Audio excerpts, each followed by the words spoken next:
اس کا لہجہ یک بجک وسیلہ ہو گیا، شاید اس نے اندازہ لگا دیا تھا کہ میں اس سے کترانے کی کوشش کر رہا ہوں۔ چند منٹ بعد جہانگیر لائن پر آیا تو اس کی آواز خاصی جاندار تھی۔ یار کہاں غائب ہو تم؟ بس اسٹینڈ بائی ہوں۔ میں نے مانی کے لہجے میں کہا، دیکھنا ہے کہ کب اور کس محاذ پر چھونکا جاتا ہوں۔ کئی بار تم سے ملنے کا ارادہ کیا لیکن ہمت نہیں پڑی، دن بھر کے کام سے تک کر چور ہو جاتا ہوں۔ کہتے کہتے اس نے تھوڑے سے توقف کے بعد ایک دم بات کا رخ بدل دیا۔ میرے لبوں پر مانی کے تبسم ابھرا، شاید بھابھی آ گئی ہے جو تم نے ایک دم بات بدل دی۔ ریسیور میں اس کی بے ڈھنگی سی ہنسی سنائی دی۔ او ہاں تم ٹھیک ہی کہہ رہے ہو، فرصت ہو تو چلے آؤ، تھوڑی دیر گپ شپ رہے گی۔ میری بھی ہمت نہیں پڑتی، میں نے زبانی لہجے میں کہا۔ باخبر لوگ ہیں، اس میل جول کی بھنک بھی مل گئی تو حکم کی خلاف ورزی پر کوئی سزا سنا دی جائے گی۔ تمہیں حوصلہ ہو تو چلے آؤ، میں انتظار کر رہا ہوں۔ تم نے میرے دل کی بات کہی ہے، اس نے مبہم الفاظ میں اپنا معافی ضمیر بیان کر دیا۔ دال روٹی کے چکر نے ہمیں کسی مصرف کا نہیں رکھا، بس وقت کے غلام ہو کر رہ گئے ہیں۔ پھر اس کا لہجہ اچانک رازدارانہ ہو گیا۔ چلی گئی، تم ملنے کی کوئی صورت نکالو، میرے پاس کئی گرما گرم خبریں جمع ہو گئی ہیں۔ مثلاً میں نے استفسار طلب لہجے میں کہا، اپنی سرگرمیاں بالکل موقوف کر دی گئی ہیں اور بازار میں کئی افغان بھی اپنا مال لے آئے ہیں۔ شاید اب اجارہ داری برقرار رکھنا مشکل ہو جائے۔ سرگرمیاں کیوں موقوف ہیں؟ میں نے انجان بن کر سوال کیا۔ بس ایک ہی بات ہے کہ حالات مخدوش ہو گئے ہیں، اس نے بیزار لہجے میں کہا۔ مجھے تو دور دور بھی کوئی خطرے والی بات نظر نہیں آتی۔ آخر کھیپ ٹھکانے لگانے کے بعد نئے حکم کا انتظار ہے۔ آج کل میرا پیچھا کیا جا رہا ہے، کسی وقت میدان صاف ہوا تو تمہاری طرف آؤں گا۔ پیچھا ہو رہا ہے؟ اس کی بکھلائی ہوئی آواز سنائی دی۔ پھر کوئی خطرہ مول لینے کی ضرورت نہیں، کسی نے ادھر ادھر کا رخ کرتے دیکھ لیا تو بلا وجہ دونوں عطاب میں آ جائیں گے۔ میں دل میں ہنس پڑا، خطرے کے امکان سے باخبر ہوتے ہی اس کی مل بیٹھنے کی خواہش دب گئی تھی۔ میں نے سنجیدگی کے ساتھ سوال کیا، 3 نمبر میں میرے داخلے کا کیا رہا؟ بات ہوئی تمہاری اس سے؟ بات تو ہوئی تھی لیکن وہ اجلت میں تھا، اس موضوع کو چھیڑنے کی نوبت ہی نہ آ سکی۔ اس نے کہا، لیکن اس بارے میں تم ضرور کوئی اہم بات مجھ سے چھپا رہے ہو۔ کیسی اہم بات؟ میں نے تحیر امیز لہجے میں پوچھا۔ یہ بات حلق سے نہیں اترتی کہ تم 3 نمبر میں بس کچھ وقت گزار کر باہر آ جاتے ہو۔ اس کی آواز الجھن امیز تھی۔ 3 نمبر کو ممنوع علاقہ قرار دیے جانے سے پہلے ایک دن کے لیے اس طرح خالی کروایا گیا تھا کہ وہاں چڑیا کا بچہ بھی پر نہیں مار سکتا تھا۔ مجھے پورا یقین ہے کہ اس دوران میں وہاں کچھ اہم چیزیں پہنچائی گئی ہوں گی، لیکن تم نے ابھی تک اس کمرے میں کوئی غیر معمولی تبدیلی یا اضافے کا ذکر نہیں کیا۔ کچھ بھی نہیں ہے وہاں، یقین نہ ہو تو کسی وقت خود گھس کر دیکھ لو۔ ریسیور میں اس کی خوفزدہ سی ہنسی سنائی تھی۔ ہاں، مروانے کا ہی مشورہ دو گے؟ گھسنا تو دور کی بات ہے، اسے میرے ایسے کسی ارادے کا علم بھی ہو گیا تو کھال میں بھس پروا دے گا۔ ویسے تم بے فکر ہو، اب اس سے بات ہوگی تو میں 3 نمبر میں تمہارے داخلے کا معاملہ بھی صاف کر لوں گا، کیونکہ تمہاری ذمہ داری ہی ہے۔ میں نے لقمہ دیا۔ جہانگیر سے چند اور ادھر ادھر کی باتیں کرنے کے بعد میں نے فون فلیٹل پر رکھ دیا۔ وال کیبنٹ سے پرانی اسکاچ کی بوتل نکال کر میں نے ایک لارج پیک تیار کیا اور اس میں برف کے ڈلے ڈال کر صوفے پر بیٹھا۔ سلطان شاہ کی واپسی کے انتظار میں سست رفتاری کے ساتھ شراب نوشی کرتے ہوئے میں نے خان سامہ کے ذریعے چوکیدار کو اطلاع بھیج دی تھی کہ سلطان شاہ نامی کوئی شخص مجھ سے ملنے کے لیے آئے تو اسے بلا تعامل اندر بلا لیا جائے۔ لہٰذا 11 بجے کے لگ بھگ سلطان شاہ چوکیدار کی رہنمائی میں نشست گاہ میں داخل ہوا تو اس کے بچڑے پر حیرت کے آثار تھے۔ دروازے سے اندر گھسنے کے بعد وہ چند ثانیوں تک کھڑا گہری اور مانی کے نگاہوں سے میرے کمرے میں موجود اسباق کا جائزہ لیتا رہا، پھر گہری سانس لے کر میری طرف بڑھتا چلا آیا۔ تم تو خاصی بڑی آسامی معلوم ہوتے ہو، اس نے میرے قریب بیٹھتے ہوئے بے پروایانہ لہجے میں کہا۔ مجھے یہ بات پسند آئی کہ وہ میری عمارت کے مشاہدے سے مرعوب نہیں ہوا تھا۔ احکامات کی تکمیل کرتے رہے تو تھوڑے ہی دنوں میں تم بھی اسی ٹھاٹ باٹ سے رہ سکتی۔ میں نے گلاس سے اپنے لبوں کو تر کر کے کہا، آسامی بنانے کی کوشش کی تو شاید پچھتانے کا موقع بھی نہ مل سکے۔ جس میں وفا نہ ہو وہ آدمی نہیں، خنزیر کا بچہ ہوتا ہے، وہ سخت لہجے میں بولا۔ پھر دائنا ہاتھ چھاتی پر مار کر قدرے پرجوش لہجے میں بولا، حکم دے کر دیکھو، تمہارے پسینے پر دشمن کا خون نہ بہا دوں تو گولی مار کر پھینک دینا۔ لہذا بھر کے لیے وہ خاموش ہوا، پھر بولا، آج کا کام مجھے پسند نہیں آیا۔ کیا ہوا؟ میں نے تجسس سمیت لہجے میں سوال کیا۔ وہ گھر تو پورا بھوت بنگلہ ہے، وہ حسب عادت ہے، گہرا سانس لے کر بولا، کوئی چور شکار ہوتا تو جوتے چھوڑ کر ہی نکلتا، لیکن میں نے بزدلی سے بھاگنے کے بجائے ڈٹ کر مقابلہ کرنے کا فیصلہ کیا تو پتہ چلا کہ وہاں نہ کسی آدمی کا وجود تھا نہ بھوت، کچھ شوبدے تھے جنہیں میں تہس نہس کر آیا ہوں۔ پوری تفصیل بتاؤ۔ میں نے اس کے کارنامے میں دلچسپی لیتے ہوئے کہا، شراب پیو گے؟ عمدہ قسم کی پرانی اسکاچ ہے، تم بھی مت پیو صاحب، وہ برا سا منہ بنا کر بولا، شراب حرام ہے، میں نے زندگی میں کبھی اسے ہاتھ نہیں لگایا۔ پھر تم کسی کا خون کیا بہاؤ گے؟ مجھے اس کے جواب سے ذرا مایوسی ہوئی تھی۔ کیوں؟ وہ حیر سے تیوریاں چڑھا کر بولا، کسی کی طرف اشارہ کر کے دیکھو، اس کا سر گردن سے اتار کر تمہارے قدموں میں نہ ڈالوں تو میرے منہ پر تھوک دینا، وقت آیا تو شاید تم انسانی خون کی حرمت کے بارے میں سوچنے بیٹھ جاؤ گے۔ میں نے کہا، الجھی الجھی نظروں سے میری طرف دیکھتا رہا، پھر آہستگی سے بولا، دیکھو صاحب، یہ سب مجھے نہیں معلوم، شراب حرام ہے تو بس حرام ہے، خون میں ملتی ہے تو دماغ پر اندھیری چادر تان دیتی ہے، رشتوں کا احساس مٹا دیتی ہے، لیکن خون کی بات دوسری ہے۔ تمہارا ملازم ہوں، جو تمہارا دشمن ہے وہ میرا دشمن ہے، اور تمہارے ہر حکم کی تعمیل میرا فرض ہے۔ تمہارے حکم سے منہ موڑنا وفادار کے بجائے دغاباز کہلاؤں گا، اور میری روزی خراب ہو جائے گی۔ بہت ہی عجیب اور ناقابل فہم تھا اس کا فلسفہ، بس ذہن کی بات تھی۔ جو بات جم گئی وہ اپنی جگہ اٹل تھی، اور دنیا کی کوئی طاقت اس میں تبدیلی نہیں لا سکتی تھی۔ اس کے نزدیک وفا کا بس ایک ہی مفہوم تھا کہ اپنے مالک کے حکم کی تعمیل میں ذہن پر کوئی زور ڈالے بغیر سر دھڑ کی بازی لگا دی جائے۔ میں نے نہ انسانی خون کی مذمت کے مسئلے کو مزید گریدا، اور نہ اس سے یہ دریافت کیا کہ اگر میں اسے شراب نوشی کا حکم دوں تو اس کا رد عمل کیا ہوگا۔ میرے لیے اس قدر ہی کافی تھا کہ وہ میرا وفادار تھا، اور اس معاملے میں بہت کٹڑ واقع ہوا تھا۔ ہاں، تو وہ تفصیل نہیں بتائی تم نے۔ موضوع کی تبدیلی کے ساتھ ہی میں اس کے ساتھ پیش آنے والے واقعات بھی سننے کے لیے بے چین تھا، تاکہ قاسم یعنی C1 کے بارے میں کوئی پختہ رائے قائم کر سکوں۔ میں اگلی گلی سے احاطے کی دیوار پھاند کر بڑے سکون سے اندر پہنچ گیا تھا۔ وہ بتانے لگا، اندر کئی کمروں کی کھڑکیاں روشن تھیں، لیکن عمارت بالکل ویران نظر آ رہی تھی۔ میں نے 2 مرتبہ پوری عمارت کا طواف کیا، لیکن ہر کھڑکی میں شیشوں کے پیچھے مضبوط آئرنگ گرل لگی ہوئی تھی، جسے موڑنا میرے بس سے باہر تھا۔ عمارت سے احاطے میں نکاسی کے لیے صرف 2 دروازے تھے، اور دونوں ہی مقفل تھے۔ میں نے قسمت آزمائی کے لیے عقبی دروازے کا انتخاب کیا۔ تالا کھولنا میرے بس سے باہر تھا، اور مکان خالی تھا، لہٰذا تھوڑی سی کوشش کے بعد میں نے لوہے کی ایک سلاخ اڑا کر دروازے یا تالے کو توڑنے کی کوشش شروع کر دی۔ خاصی آواز پیدا ہوئی، لیکن کہیں سے کوئی مداخلت نہیں ہوئی۔ دروازے نے جب جگہ چھوڑی تو میں کئی منٹ تک دیوار سے لگا ہوا سنگن لیتا رہا، لیکن اندر موت کا سناٹا طاری تھا۔ پھر جو ہی میں دروازہ کھول کر اندر گھسا، کہیں سے کرخت اور گنجیلی مردانہ آواز ابھری، پکڑ لو اس بدماش کو، بچ کر نہ جانے پائے۔ اس کے ساتھ کچھ قدموں کی آوازیں ابھری، اور میں بکھلانے کے باوجود آخری سلاخ لے کر بیرونی دیوار سے چپک کر کھڑا ہو گیا، تاکہ جیسے ہی کوئی ٹوٹے ہوئے دروازے سے باہر نکلے اس کی کھوپڑی پر ضرب لگا سکوں۔ جب کافی دیر تک کوئی نہ باہر نکلا، نہ کوئی آہٹ سنائی دی، تو میں دھڑکتے ہوئے دل کے ساتھ آگے بڑھا، لیکن اس بار کچھ بھی نہیں ہوا۔ اندر سارے دروازے غیر مقفل تھے، اور وہاں کوئی متنفس موجود نہیں تھا۔ میں اس کرخت مردانہ آواز کے بارے میں سخت پریشان تھا کہ خوابگاہ کا دروازہ کھولتے ہی پھر وہی آواز ابھری، اور میں اس سے بھڑ جانے کے خیال سے جنون کے عالم میں کمرے میں گھس گیا، لیکن کمرہ خالی تھا، اور ایک ٹیپ ریکارڈر سے وہ آواز ابھر رہی تھی۔ میں نے سلاخیں مار مار کر ٹیپ ریکارڈر کے ٹکڑے کر ڈالے۔ معاملہ سمجھ میں آنے کے بعد ڈرائنگ روم میں میز کے نیچے دوسرا ٹیپ ریکارڈر بھی مل گیا، جس کا اسپیکر اکبر راہداری میں دروازے کے عین اوپر لگا ہوا تھا۔ میں نے چلاٹ میں وہ سب چیزیں برباد کر ڈالی، کیونکہ خالی خوابگاہ میں مردانہ آواز سن کر لہجہ بھر کے لیے میرا ذہن کسی اسیوی چکر کی طرف چلا گیا تھا۔ پھر حقیقت سامنے آتے ہی وہ پریشانی غصے اور چلاٹ میں بدل گئی تھی۔ پورے مکان میں اس کے علاوہ کچھ بھی نہیں تھا، لیکن اس خوابگاہ میں ایک ٹامی گن، ایک رائفل اور 2 پستول موجود تھے۔ میں نے رائفل کی نال ٹیڑھی کر دی، ٹامی گن بھی توڑ دی، دونوں پستول ساتھ لے آیا۔ پستول کہاں ہے؟ میں نے اضطراری لہجے میں سوال کیا۔ ہماری خیز انداز میں ہنسا، میں پاگل نہیں ہوں صاحب جو انہیں ساتھ لیے پھرتا۔ میں نے سوچا کہ پتہ نہیں کتنی دیر تک تمہارا گھر ڈھونڈنا پڑے، بھاری جیبوں کو ہر ایک شعبے کی نظر سے دیکھتا، لہٰذا میں نے اس مکان سے نکلتے 2 پستول ایک تھیلی میں ڈال کر جھاڑیوں میں چھپا دیے تھے۔ اب جاتے ہوئے انہیں نکال لوں گا۔ وہاں کسی عورت کی رہائش کے آثار بھی ملے تمہیں؟ میں نے پوچھا۔ ایسے ویسے اس نے برا سا منہ بنایا۔ معلوم ہوتا ہے وہ بڑی بے ڈھنگی اور بے پرواہ عورت ہے۔ اس کے استعمال کے کپڑے وہاں ادھر ادھر بکھرے ہوئے تھے۔ مجھے خوشی ہے کہ آج میں نے تمہیں 2 کام سونپے جو تم نے بہت عمدہ طریقے سے سر انجام دیے۔ اب یہ بتاؤ کہ میرے ساتھ شہر سے باہر جانے کے لیے تیار ہو یا نہیں؟ تیار نہ ہونے کا سوال ہی پیدا نہیں ہوتا صاحب۔ وہ میری بات کاٹ کر بولا، حکم دو گے تو جہنم کے سرے تک تمہارا ساتھ دوں گا۔ میں دل ہی دل میں ہنس پڑا۔ اس نے جو کچھ کہا وہ سادگی کے ساتھ محاورتاً ہی کہا تھا، لیکن اس سادگی میں بھی وہ جہنم کے سرے تک ہی ساتھ دینے کو تیار تھا۔ اس سے آگے کا معاملہ مبہم چھوڑ دیا تھا۔ تھوڑے سے توقف کے بعد میں نے کہا، اب تم یہی ٹھہرو گے، کل ہم لاہور روانہ ہو جائیں گے۔ لیکن وہ 2 پستول، اس کے چہرے پر اچانک سوالیہ لکیروں کا چال سا ابھر آیا۔ وہ تمہارا مال غنیمت ہے، میں نے مسکراتے ہوئے کہا۔ اس کی فکر نہ کرو، ابھی جا کر لے آئیں گے۔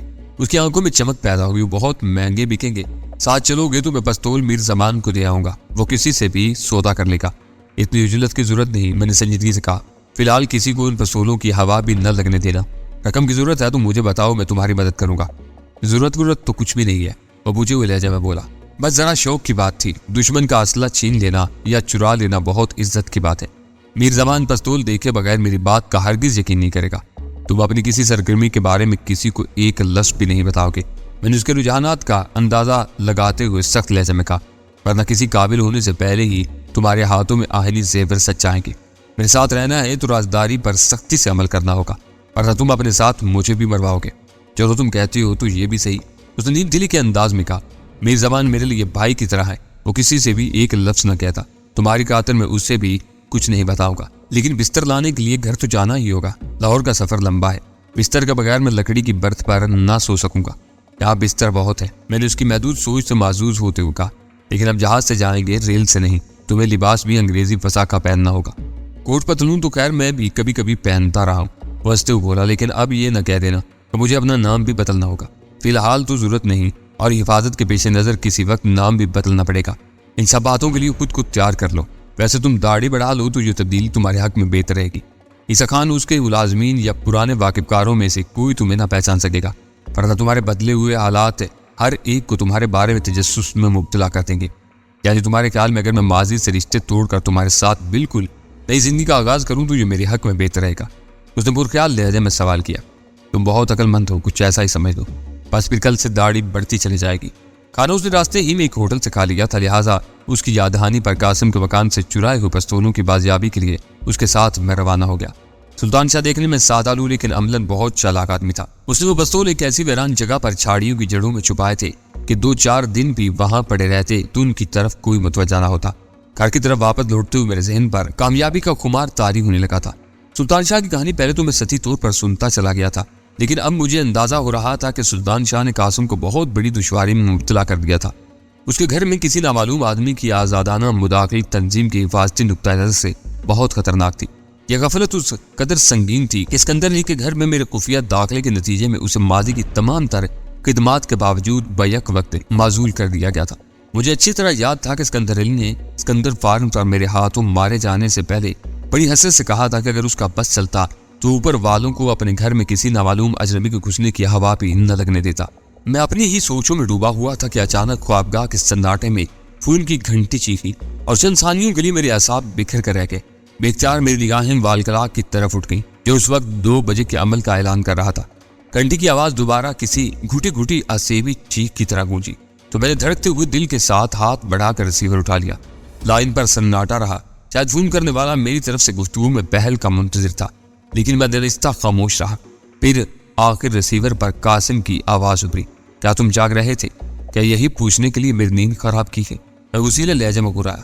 کثرت شراب نوشی سے میری آواز ویسے ہی بھاری ہو رہی تھی، لہٰذا مجھے لہجے کو خمار آلود بنانے کے لیے اداکاری کی ضرورت نہیں پڑی۔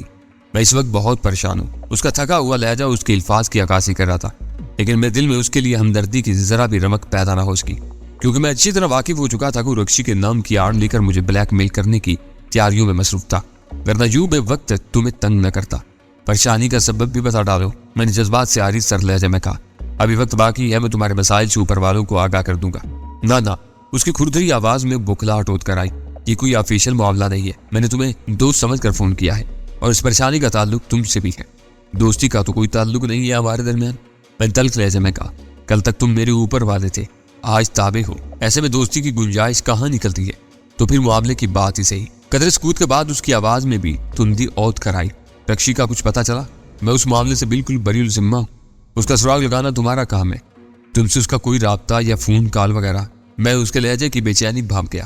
رکشی نے پہلے مجھے فون پر دھمکیاں دی، پھر فون ہی پر کار کی ڈکی میں بم کی موجودگی سے آگاہ کیا تھا، اور اس نے دونوں بار یقیناً قاسم ہی کے مشورے پر عمل کیا تھا، لیکن اس بارے میں میری پوری اسرار خاموشی قاسم کو کھل رہی تھی۔ وہ اپنے حفاظتی اختیارات کی آڑ میں مجھ سے سچ اگلوانا چاہ رہا تھا، لیکن میں نے بھی کچی گولیاں نہیں کھیلی تھی۔ وہ بہت چالاک عورت ہے، قطرہ بھانپ کر ہی روپوش ہوئی ہے۔ وہ کیوں مجھ سے رجوع کر کے کوئی قطرہ مول لینے لگی؟ ریسیور پر اس کے گہرے سانس کی آواز آئی، لیکن میری اطلاعات کچھ اور بتاتی ہیں۔ اس کا لہجہ مانی خیز تھا۔ پھر مجھ سے کیوں پوچھ رہے ہو؟ میں نے چڑچڑے لہجے میں سوال کیا۔ صرف تصدیق کے لیے۔ رکشی نے مجھے فون کیا تھا کہ وہ تمہاری وجہ سے مصیبت میں پڑی ہے اور تمہیں ہرگز معاف نہیں کرے گی۔ بزدلی کے ساتھ وار کرنے کے بجائے اس نے تمہیں فون کر کے اپنے عزائم سے آگاہ بھی کر دیا ہے۔ مجبوراً اسے ایک کہانی تراشنا ہی پڑ گئی۔ میرے لیے یہ سمجھنا دشوار ہے کہ اسے تم سے جھوٹ بولنے کی کیا ضرورت تھی۔ تم تو اسے مجھ سے زیادہ جانتی ہو، تو تم اب بھی اس سے کسی رابطے سے انکار پر اڑے ہوئے ہو۔ اس کا لہجہ تلخ ہو گیا۔ گرمی کھانے کی ضرورت نہیں، میں نے ناصحانہ لہجے میں کہا۔ شاید وہ ہم دونوں کو لڑوانا چاہتی ہے۔ تھوڑی دیر پہلے شاید اسی کی کسی ساتھی نے مجھے فون کیا تھا۔ اس نے بتایا تھا کہ قاسم کے گھر کا کواڑا کر دیا گیا۔ اس کے ستارے اچھے تھے جو وہ گھر پر نہیں ملا، ورنہ وہ ذبح بھی کر دیا جاتا۔